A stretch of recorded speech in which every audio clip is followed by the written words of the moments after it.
did you hunt the most, right around here? Yeah, mostly right around You never went far north like a lot of people. up in Dervish, then over to all the way to Parker's Glen.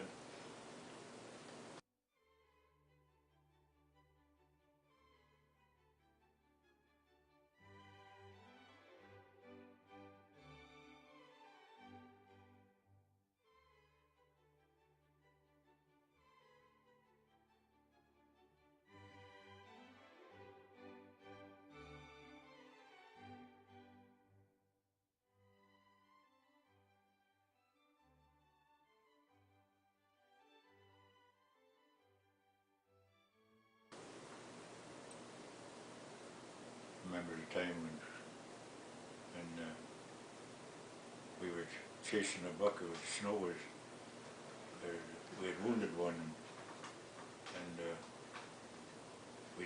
that was in the forenoon, and then we could track him in the little blood now and then all the way, so we decided the hell we'd leave him till after dinner. We went home for dinner, you know, and we started tracking him, and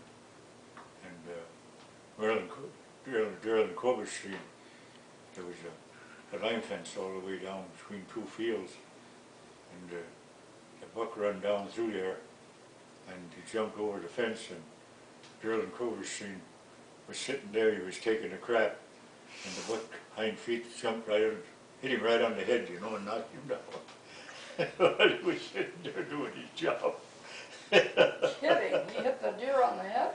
Yeah, his hind feet, the buck's hind feet had jumped over the fence. Oh, it hit the guy and he hit the guy that was taking the crap on the other side right with his 2 feet, knocked him down, rolled him right over. Run over him, huh? Well, I'm sure there's some good stories out there. I'll never forget that one. Tell us about the time when you had to kill the one with the screwdriver. Oh yeah. Yeah, that was bad. Yeah. Tell us about that. That was right up here in Case's cornfield. Yeah, the deer season was on at that time, and Well, how did you happen to? I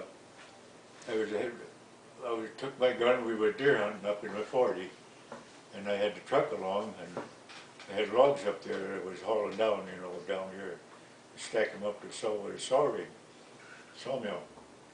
Anyway, I left up there, and it was about 4:30 in the other.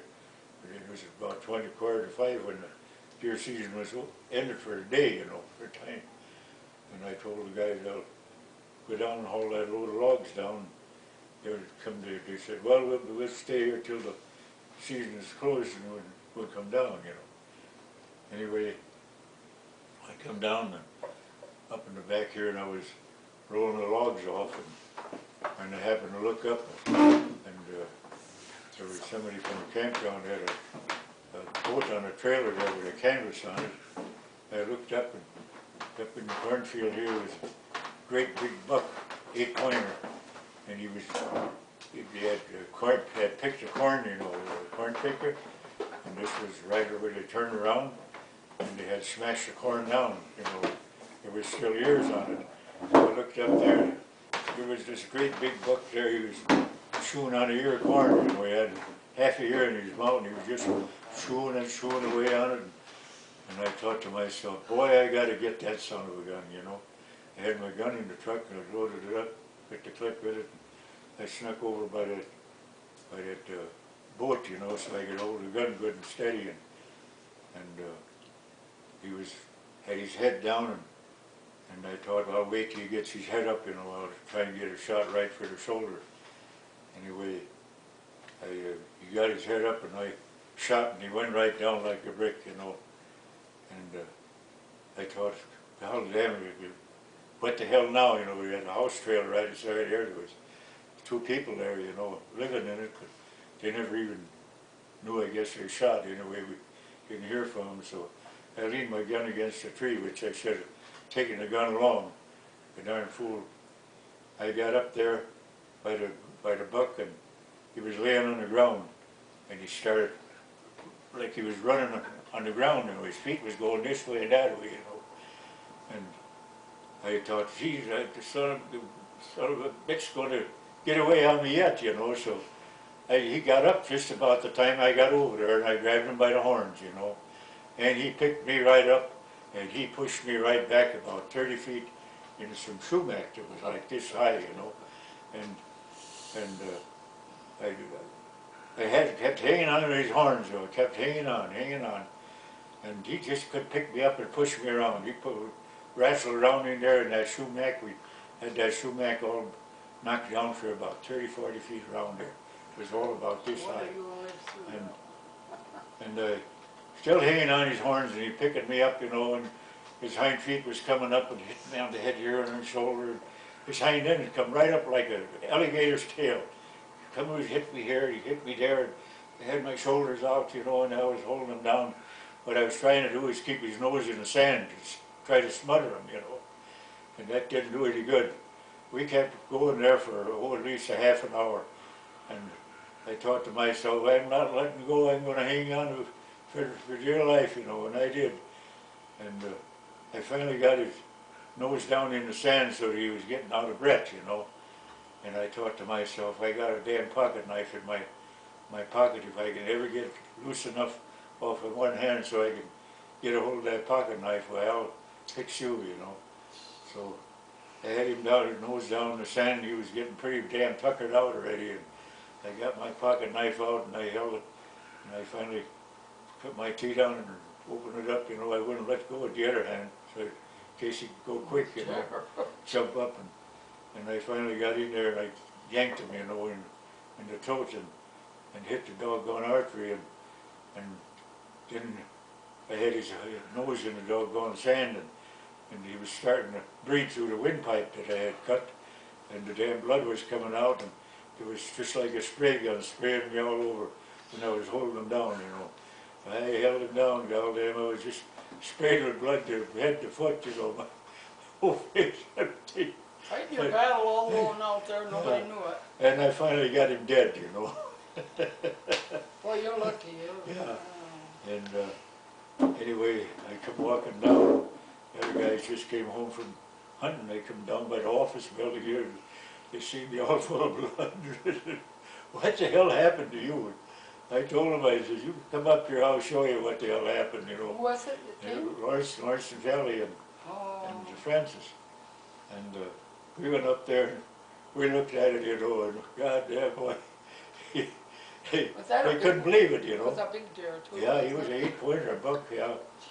And anyway, they had dragged him down to about 20 feet where the fence was, where the 3-wire fence was, you know. And I left him lay there, and they looked it over and they thought, boy, that was something, you know. You hadn't done straight. And it was just like poking a doggone tire, you know. It just kept bouncing. Goodness. And I finally landed up. I poked him in his ear. I poked him in his ear, got into the brain, and I went like this with it. That's what killed him all. Lord me. The story was around the whole damn neighborhood all fall about Senger killed a screw, an 8-point buck with a screwdriver. Hand-to-hand battle. That's awful. So which one finished him off, the screwdriver or the knife? The screwdriver. A little of both, I think. Yeah, I took pictures of it. The thing was down here drinking water out of a garbage can that was sitting upright. Yeah, we were watering trees, we had young trees. And he couldn't get his head down in because he was caught in this wire that was around his neck. He was a big buck? He was a big buck, yeah. He was an 8-pointer. I got close enough to get nice pictures. The horns are downstairs. With him. The horns are on the plate downstairs. A nice big rack like that. Yeah. But he must have been, was in the fall of the year. Yeah, I've got the pictures of that. Did you ever see them? And in a way, just tell the story. In a way he had, it must have been rutting around, and he got some TV cable, around his, You have no idea where he got it around, from he had back, it wrapped around his horns, back fields. and one went around his horns and through underneath his arm like that and over around again, you know, and he couldn't even hardly get his front right foot down on the ground, you know, because the cable Yeah, was he that was short. standing around looking Yeah. at people, and we thought he just acted like he was tame, but poor thing he couldn't get water. He He came couldn't down get here and food, he was 'cause drinking couldn't- out of a and he was starving. plastic Okay. garbage can that I had water in, you know. And she went down and Took we pictures. took one picture and then you kept walking closer. You took about 3 pictures Yes, till you got up before. real close to him. As I got close, she I said couldn't he's believe I got- could get that close, because he just stood there and looked my way, Yeah. you know. And she said he's got some cable around his wires around his horns, The you know. closer I got, I could see Yeah. that then, you know. And so I went over there and I grabbed a hold of the doggone wire and he come at me, you know, he was gonna rut me, and Well, he was I- afraid. I got close to, by that time it was a Marty come along, wasn't it? Yeah. Down the line and he was telling about there's 3 does up there. He said, and I says, we got a buck here. I says, we had to catch him and tie him up, you know. And we got it close to him and he took after me and I got under him, you know, and it was went for Marty. We got pictures of him where he, I think you Where guys thought you could get that wire off from him Yeah. if you could get him Anyway, to hold still, but of course yeah. he wasn't going to hold still. anyway, I for said that. to Marty, let's keep him working over. There was a basswood tree about like that. I said, we get him up close enough, we'll get the wire around the tree and tie him up. So that's what we did, you know. And he was there, his head was about that far from the tree. And we was all pooped out. This was at night, about 9 o'clock. Oh, I took pictures of it. Yeah. It was daylight yet. Yeah, I mean, it was daylight yet. Anyway, well, you let We him got him- loose the we- next morning, and then we got him tied up, yeah.